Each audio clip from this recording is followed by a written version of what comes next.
Bonjour à tous et bienvenue sur boursicoté.com pour cette nouvelle analyse technique Forex et matières premières avec une paire de devises euro-dollar qui casse au final cette résistance que nous avions tracée. Alors on avait à peine 3 points significatifs. On est en train donc de donner un signal de sortie ici de cette dynamique baissière dans lequel évolue donc la paire de devises euro-dollar depuis ce point haut ici proche des 1.20. On avait ici une dynamique baissière. On l'avait senti revenir notamment lorsque, suite au franchissement ici à la hausse des 1.17, on avait retrouvé ici cette zone comme support et tout de suite on s'est porté ici, on s'est porté sur au-dessus de cette moyenne mobile 20 exponentielle pour revenir ici sur ce niveau. Donc clairement, on est en train ici de neutraliser la dynamique, donc pour l'instant on n'est pas encore sur un retournement de tendance, on sort seulement de cette dynamique baissière.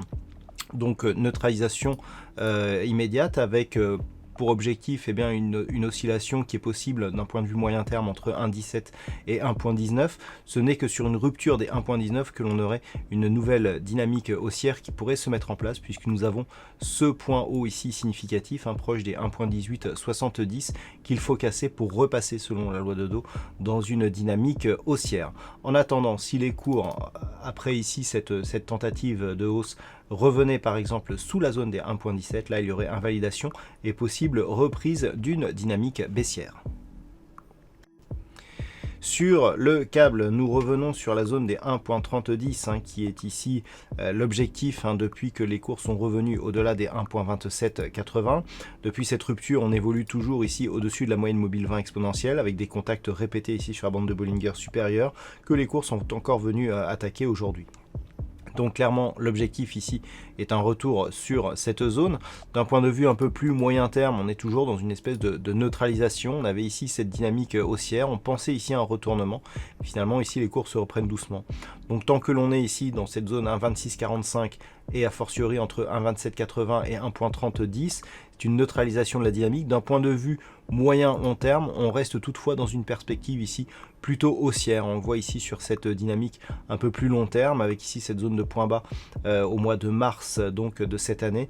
On voit ici que l'évolution est plutôt haussière et notamment depuis que nous sommes venus ici chercher un point haut proche des 1.35. Mais pour l'instant, donc ça reste neutre. En tout cas, tant que les cours restent durablement ici au-dessus des 1.2780, qui était le point haut significatif ici de cette dynamique moyen terme.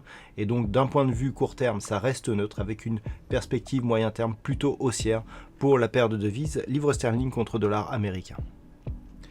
Sur l'or, nous sommes toujours ici entre deux tendances, à savoir ici cette dynamique baissière avec nos 3 points significatifs ici qui définissent une résistance oblique et cette tendance ici court terme qui, depuis que les cours sont repassés ici au-delà des 1885 $ l'once, laisse à penser qu'on pourrait revenir ici sur cette zone de résistance. Et puis ce qu'il ne faut pas oublier surtout, c'est que sur ce point haut significatif, on est venu marquer un nouveau plus haut historique, ce qui fait que d'un point de vue de la tendance moyen-long terme, nous sommes toujours dans une perspective plutôt haussière. Donc tout va se jouer ici entre 1885 et 1940 approximativement dollars l'once, puisque c'est en fonction de la cassure de l'une ou de l'autre de ces zones qu'il y aura un signal directionnel fort, sachant qu'en cas de rupture haussière de cette zone de résistance, ce n'est vraiment que sur une rupture ici de cette zone qui se situe approximativement à 1970 $ l'once que l'on inverserait la tendance, puisque c'est le prochain point haut significatif à casser à la hausse pour réorienter donc cette dynamique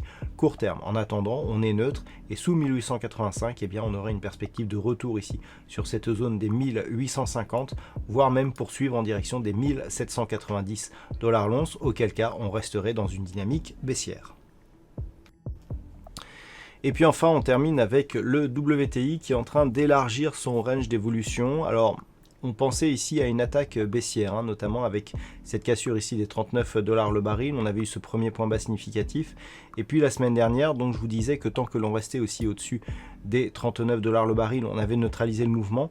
Et puis cette attaque ici, eh bien, laissait craindre un retour ici sur la zone des 36,50, voire une poursuite ici sur des niveaux inférieurs avec la prochaine zone de support ici à 34,60 $ le baril. Donc là, nous sommes sur un retour. On voit la zone des 39 $ est reprise à la hausse aujourd'hui. Alors, on a une petite zone ici oblique que l'on peut définir par ces points hauts ici significatifs. Si on parvient à la casser, eh bien, on restera ici dans ce range 39, 43, 30, même 43, 50. Par contre, du point de vue du support, on pourra réélargir un petit peu et redescendre cette zone aux alentours des 36,50 $ le baril, puisque d'un point de vue moyen terme, cela ne change pas grand-chose. On est toujours ici sur une dynamique haussière qui a temporisé, qui s'est neutralisé. On voit le point bas significatif à ne pas passer pour ne pas rebasculer dans une tendance baissière forte. C'est ici cette zone des 34,60 $ le baril.